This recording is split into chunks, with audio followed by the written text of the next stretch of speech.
So why don't I ask anybody else? Uh, Anybody else? Would you like to say who are you? A kind soul. Okay. So are you your soul?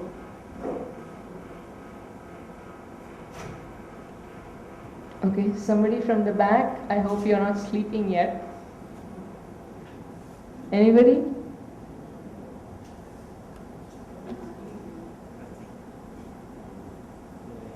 I think we can write it a little bigger. Anybody at the back? Venkatesh? Who are you? Right, no problem. That's how many people introduce themselves. So, are you your name? The next line. Are you your personality? Are you your soul? Are you your name? Let's see that, let's say that tomorrow you are invisible to everyone around you. Does that mean you cease to exist? No, we still exist. So, my body is broken. My body isn't the way it used to be. But I'm still whole. I'm still the same person I used to be. In fact, I'm more of the person I used to be. So, how do you explain that to a person? It's difficult. The other thing we often identify with is our memories. We think, okay, I got bit by a dog when I was 5 years old. For the rest of my life, I'm afraid of dogs. Our memories play such an effect on the persons we become.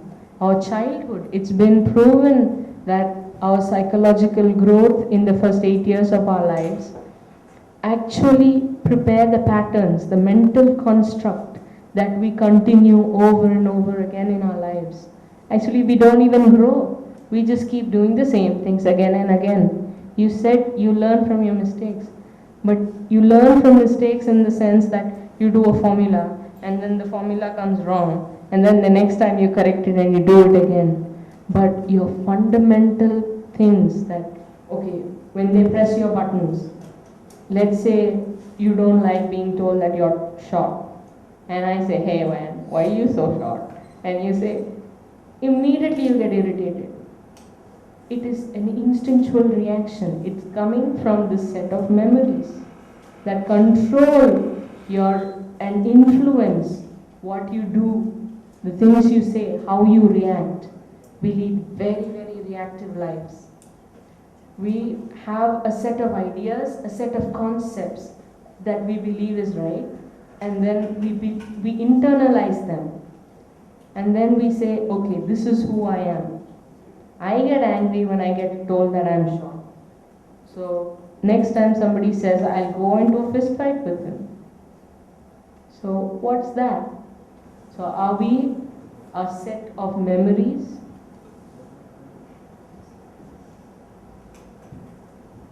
With memories comes something called conditioning. Conditioning is very, very powerful. It's called, in psychological terms, it's called socializing. We are taught how to sit, how to stand, how to speak in front of others. We are taught so many things that don't come to us naturally. We are taught that you cannot go out without clothes. Hey, what the hell, God made me this way? What's so wrong about it? We are taught that this is a taboo. We are taught not to look at the opposite sex a certain way. It's the most natural thing. Everybody does it, but we are taught this is wrong. Keep it closed, keep it secret, keep it hidden. Let everybody do it, but you can't do it in front of anyone. These are all socializing techniques. These are all something called conditioning. And our conditioning is so strong. We are taught that we need to be independent. So early on, we are taught that you need to be an independent person. You cannot ask anybody for anything. Who is independent? Who gets the milk? Somebody buys a packet of milk. So where did that milk come from? Some man went to a cow and did the thing. I'm not going to say what. So and then it came to the factory. 10 guys working there cleaned it up, pasteurized it and whatnot, put it into. So for you to buy a packet of milk, how many people do you depend on? Just because you pay up 20 bucks, does that mean you're independent? What is the meaning of independence? Independence means that whatever you take from society, all of us take, whatever you take from society, you give back. As much as you can, you give back. You are charitable, you do the right thing, you look at the larger perspective. Nobody does that. People are so short-sighted. I mean, people sitting in government offices, they're all taking bribes. Why? What makes the human being so greedy?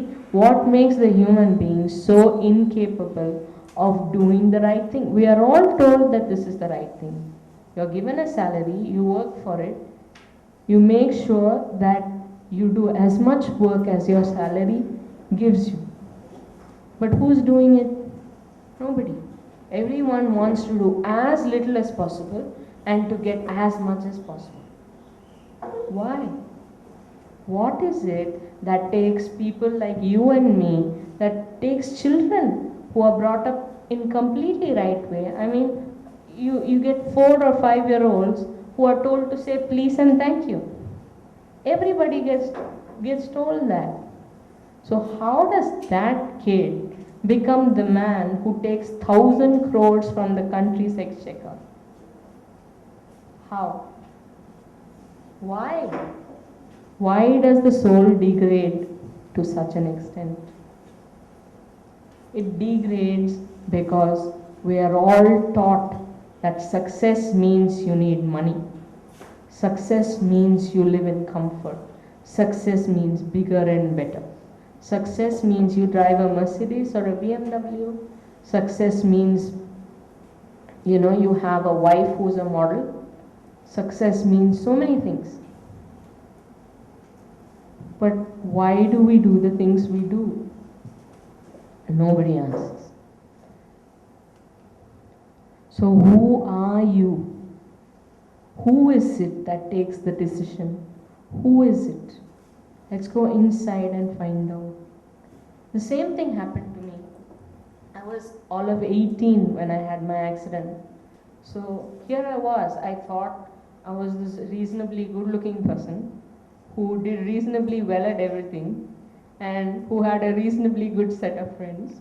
And I had my status in society, and everybody said, hey, you know what? She's going to do well in life. And in a split second, I didn't have my body. I didn't have any achievement to speak of. I had nothing. Suddenly, when I went out in the wheelchair, it was like people were not looking at me. I was invisible. Or they were looking at me funny, or they were trying to avoid me. And I said, hello, what has happened here? Yes, I had this accident. So many people have accidents. Does that mean you change? No. But the world changed around me because I suddenly wasn't this, a person who was going to be a success. Suddenly I had failed. So that's it. So then I had to go and see what I was all about. I went inwards because the external world had completely changed around me. I went inwards and said, who am I? Am I this body that's broken now? That means why am I even alive?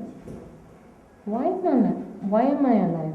I cannot move a single thing. I cannot do one productive activity. If my head itches, I cannot scratch it.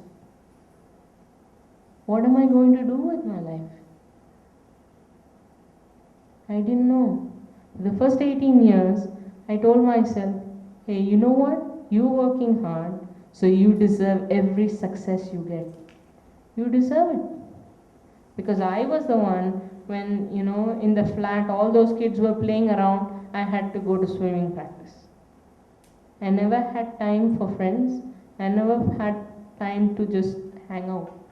So many times I used to go with tears in my eyes because, hey, I just want to hang out. I don't want to go there and swim for 4 kilometers for 3 hours. But I did it.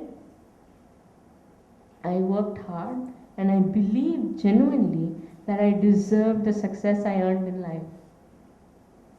And then one another thing happened, and people started to say, maybe she was drunk and she fell somewhere. Maybe, somebody pushed her off a cliff. Maybe she was doing something wrong and she deserved what happened to her. People said those things. Here I was lying in the ICU, not even conscious, with my hair shaved off and my skull drilled into, and this weight coming off of this bucket handle thing so that my neck would be kept under traction, and people were saying funny things about me. Then I had to say, who am I? Do I deserve this? What have I done to deserve this? What I found was that it was nothing. When I did work and when good things happened to me, actually there was nothing I had done to deserve it. In actuality, it happened. I was an instrument of the divine will that was meant to happen, so it happened. I didn't deserve any credit for that. And when bad things happened to me, same. I didn't deserve such bad things. Nobody deserves them. I don't care if you get drunk and you fall and you break your leg, you don't deserve it. There is nothing like that. This whole karma theory that we are taught to believe is full of crap. You do good things and good things happen to you. You do bad things happen to you.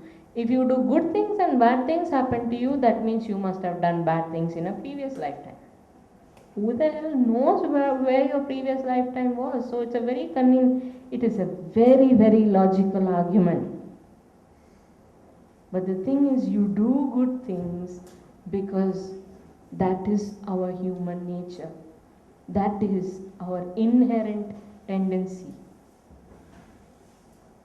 We don't need to be taught it. We don't need to be forced it. That's how we are. But something is happening that is making that core change. And that's what we have to examine. I feel that every classroom, every course needs to have a counseling thing where people are taught. I'm not saying, somebody is to sit there and make sure that you're sane. All of us are insane. But what I'm saying is that we need to be taught to analyze ourselves. We are taught how to analyze the market pool.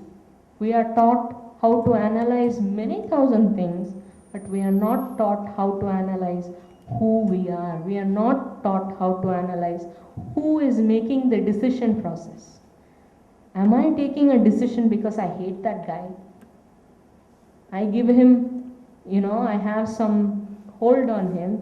I have to, tell them, is he doing well or badly? And I say, you know what, he's not doing well at all. Is that purely the truth? Or is that because I just don't like him? So many things we do are influenced by unconscious forces. Forces we are not taught how to be aware of. That we can do by something called self-inquiry. Going inward and seeing who is making this decision. And when you do that over a period of time, you know when you get angry, you're getting angry because some button is getting pushed. What you do is you naturally go into something called a witness point of view. What happens when you go into a witness point of view is that you become detached. You are not emotionally reactive. For example, what happens when you watch the news and you get told that all these people went to some pilgrimage spot, they went in an AC bus, and something happened and the bus overturned, and because it's an AC bus, it has this pool of petrol, and it just burst. And all the people in the bus were burned to something that you can't even recognize. We say, oh my God, that's terrible. What was the driver doing? What, was he asleep or something? Or he must have been drunk. Do we care about those people who were burnt? Do we care about the people whose family is in tatters? Maybe there was a father there who was the only earning member in that family, and there is no one to take care of his family anymore. Do we care? No. Do we even bother to know the names of those people? No. We don't care because it didn't happen to us. Same thing, if my brother or my sister or my aunt or my father was in that bus, it would be a whole other story. So, in spite of everything I say, it will have very little influence on you. It will go into your mind, but it will not go into your heart. It will not be a part of your experience. Because, hey, it didn't happen to you. And it's very good. It's very good that bad things don't happen. It's very good. But what it is, what I'm here for is to give you this awareness that when you take a decision, go in and find out who is taking that decision. Okay, what the masters say about who we are is that they say that we are the ego. What is the ego? The ego is actually a collection of all these things that's on the board. It's a collection of this body-mind organism, personality traits, conditioning, memory sets, something called samskaras, which is patterns of habitual patterns that are brought in as imprints from previous lifetimes. They're called samskaras. And what happens is that we identify ourselves with these. We identify ourselves with this name. I am Preethi. I am a cripple. I am in this wheelchair. I'm incapable of anything. I'm worthless. We identify ourselves. We become that. So when Preethi acts, when an action happens through this body, when I'm speaking, I think I'm speaking. When in fact the masters say that's not true. They say that the divine is acting, that there is nothing other than the divine. We are all one. We are all one, and whatever we do, we are puppets. We are we are Leela, God's play. So when we think that we are not the doer, when we lose this sense of doership, I am doing this, I am taking a decision, I am smart. When we lose that, what we become is something called an akarta. The doer is called a karta, and the non-doer is something called an akarta. What he is a pure instrument of the divine will.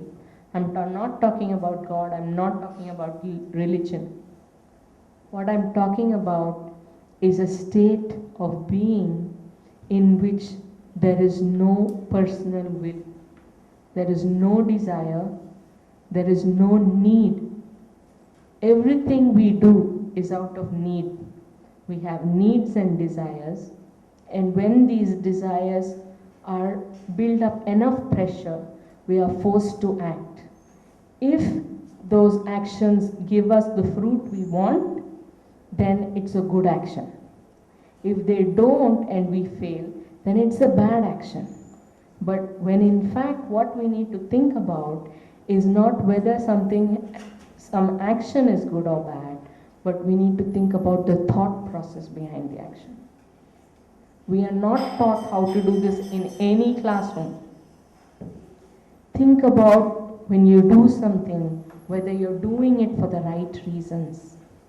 If you do something for the right reasons,